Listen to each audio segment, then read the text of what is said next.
안녕하세요. 반갑습니다. 한국 최고의 이벤트 비즈니스 플랫폼 오너프믹스 대표 양준철입니다. 시작하기 앞서 한 가지 질문 드리고 싶은 부분이 있는데요. 혹시 오너프믹스 통해서 여기 오신 분 계신가요? 참 많으시네요. 저희 오너프믹스 식구들이 뒤에 같이 왔는데 다들 보고 있지?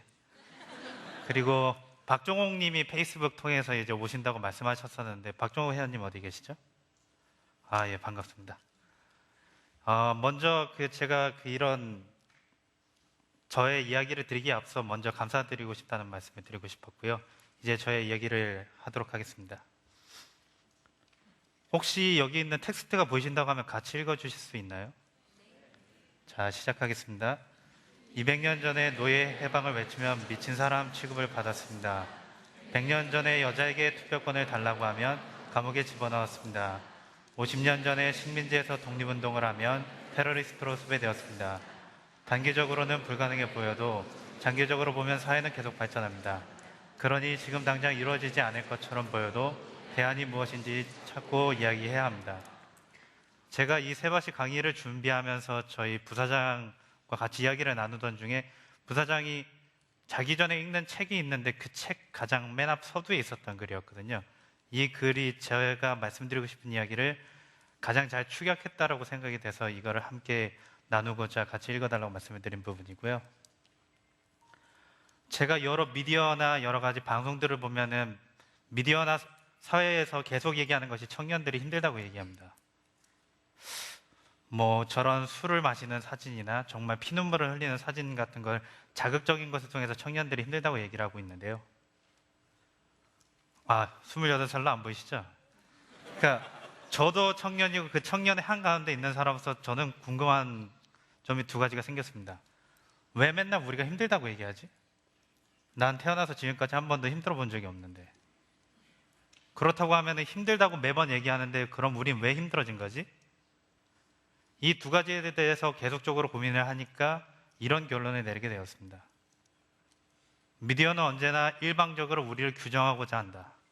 그리고 우리는 미디어가 규정하게 되면 그 미디어가 규정하는 대로 우리는 그것이 정답이라고 믿는다. 저는 이 미디어가 말하는 것이 틀렸다고 생각을 하는 사람이고요. 저는 삶의 곡절이 참 많았던 사람인데요.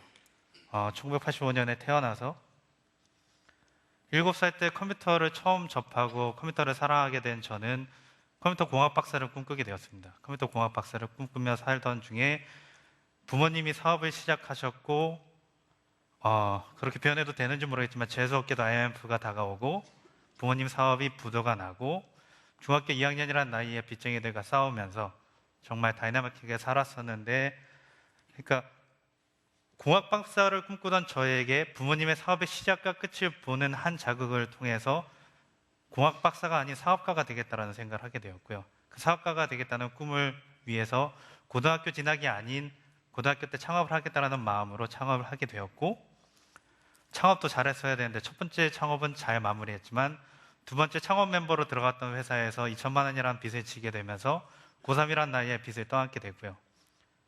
20살 때 대학을 진학해야 되는데 대학을 진학하는 선택을 하는 것이 아니라 회사에 취업을 하게 되고 회사와 함께 사이버 대학을 진학하는 선택을 하게 됩니다. 그리고 그 사이 동안에 빚을 청산하고 지금의 오너프믹스를 설립하고 작년에는 어떤 상을 받게 되었는데요. 저의 인생을 뒤돌아 놓고 보면 미디어나 사회가 얘기하던 삶과는 정반대의 삶이었습니다. 중학교 때는 부모님의 보살핌을 잘 받아야 된다라는 그런 규정 속에서 저는 되게 스트리트 파이터 같은 독립적인 삶을 살았고요. 고등학교 때는 명문고등학교를 진학해야 된다는 것이 기정사실화되어 있었는데 저는 좋은 학교를 진학하는 것이 아니라 저의 창업의 꿈을 키워줄 학교를 선택해서 진학을 하게 됩니다. 대학생 때는 명문대학을 들어가야 하는데 명문대학을 들어가는 것이 아니라 직장생활을 하게 되고요. 안정적이고 급여 많은 직장이었습니다. 제가 25살에 최연소 대리를 달았고 그 회사 매출은 연 1,000억대, 2,000억대 가까이 되는 회사였고요. 글로벌 회사였는데 그 회사를 버리고 뛰쳐나와서 지금의 오너프믹스를 하고 있습니다. 미디어가 말하는 것들이 모두 정답이었고 그래서 그 규정대로 살지 않은 제가 만약에 오답이었다면 저는 아마 오늘 이 자리에 새밭이 발표를 할 수 없을 것입니다. 제가 아닌 다른 분이 저 포스터 안에 있었겠죠. 그렇다고 하면 우리는 왜 미디어가 정답이라고 믿고 있었을까라는 질문을 하게 되는데요. 생각해보면은 우리는 끊임없이 경쟁사회 속에서 살았고, 그 경쟁사회 속에서 우리가 믿어야 할 것은 남들이 옳다고 믿는 것, 남들이 맞다고 생각하는 것, 남들에게 자랑스러워 보이는 것만이 정답이라고 생각했던 것 같습니다. 그래서 당연하게도 옳고 멋진 삶은 다른 사람에게 인정받는 삶이라고 우리가 생각을 했던 것이죠. 사실 잘 보면 2001년부터 2012년까지 저는 참 많은 핀잔과 잔소리를 들어야 했습니다. 2001년이라는 시기에 우연찮게도 좋은 창업의 기회를 통해서 많은 매스컴에 타게 되었고, SBS 8시 뉴스부터 다양하게 화려한 듯이 이제 창업가의 모습을 보이게 되었는데, 보기 좋게 그 사업을 접게 되었고, 그 다음 사업에서 빚도 얻게 되었고, 직장 생활을 하면서 빚을 갚는다고 하니까 주변 친구들이 항상 했던 얘기가 그겁니다. 너 고등학교 1학년 때 그렇게 잘 나가던 너의 모습은 어디 갔니? 지금 네 모습이 맞는 것 같아? 시도 때도 없이 제가 살고 있는 삶이 잘못되었다고 얘기하고, 너 지금 뻘짓하고 있는 거야, 이렇게 얘기를 하더라고요. 제가 그 잔소리들과 핍박을 이겨낼 수 있었던 건 다음에 두 가지인데요. 모두가 쉽고 빠른 지름길을 선택한다고 할 때 쉽고 빠르지 않은 나만의 길이라고 할 수 있는 조금 다른 길을 걷는다고 하면 그것이 어려운 것이라는 걸 사람들이 알기 때문에 저를 인정해 줄 것이다라는 믿음이 있었고요. 그런 어떻게 보면은 위험하고 또 상당히 잘못됐다고 볼 수 있는 저의 그런 믿음을 동조해 주고, 그리고 응원해 주셨던 가족분들과 저기 있는 저희 파트너들 덕분에 버틸 수 있었던 부분인데요. 아까 말씀드렸던 그 200년 전, 100년 전, 50년 전 역사로 되돌아가 보면 사실은 어느 한 사람의 연설에서 시작된 것이 그 큰 변화를 일으켜내었던 부분들입니다. 200년 전에 노예 해방을 할 수 있었던 것은 마틴 루터킹 목사님의 연설에서 시작된 변화였고요. 100년 전에 여성에게 투표권을 부여할 수 있었던 것은 수잔 앤서니의 연설에서부터 시작될 수 있었습니다. 50년 전에 한국의 독립을 일으켜낼 수 있었던 것은 역시 소수의 독립운동가들의 연설과 소수의 주장을 통해서 또 다른 여러 소수들이 함께 할 수 있는 것을 통해서 그 큰 변화들을 만들어냈습니다. 사실 따지고 보면은 각각의 시절에 저들이 주장했던 것은 그 시절에 딱 맞는 오답들이었습니다. 그들이 그 오답을 찾고 그 오답을 사실로 만들기 위해서, 정답으로 만들기 위해서 잠깐 동안 노력했을 뿐인데 그러한 것들이 정답이 되었고 그것이 새롭게 역사를 썼다고 말씀드릴 수 있습니다. 그렇다고 하면 2012년 우리가 발굴하고 키워야 할 오답은 무엇일까요? 이것은 어디까지나 제가 주장하는 바인데요. 진정성을 갖고 살아가는 사람이 성공한다. 사업을 하는데 진정성을 갖고 사업을 하니까 사업 수완이 없다고 얘기합니다. 너 그렇게 해갖고 돈 벌겠니? 자선사업하니? 그것이 아니라 진정성을 갖고 천천히 기다린다라고 생각할 수 있는 사회가 됐으면 좋겠습니다. 혼자 살아남는 것이 아니라 함께 성공한다. 다들 사업을 하면서, 그러니까 잘하면서 배운 것이 경쟁이다 보니까 사업을 하면서도 다 내가 가져야지 함께 키워낼 수 있다고 믿지 않는 것 같습니다.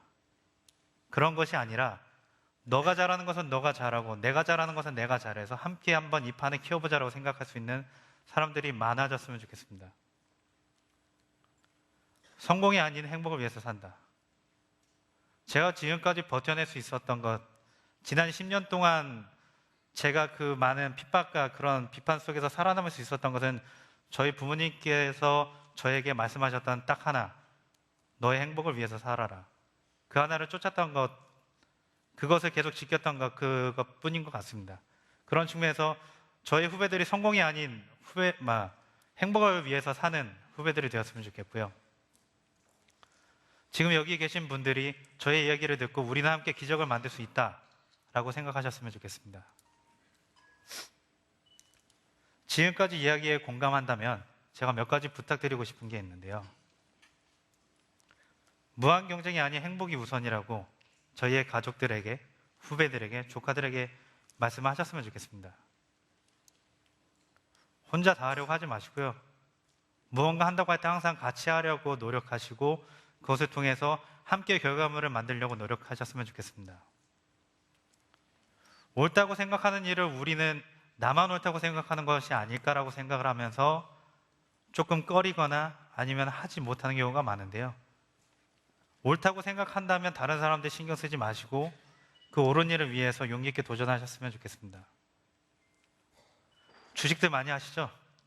주식들 많이 하시는데 항상 한국의 스타트업 CEO, 청년 CEO를 얘기할 때 미국 사례를 많이 이야기합니다.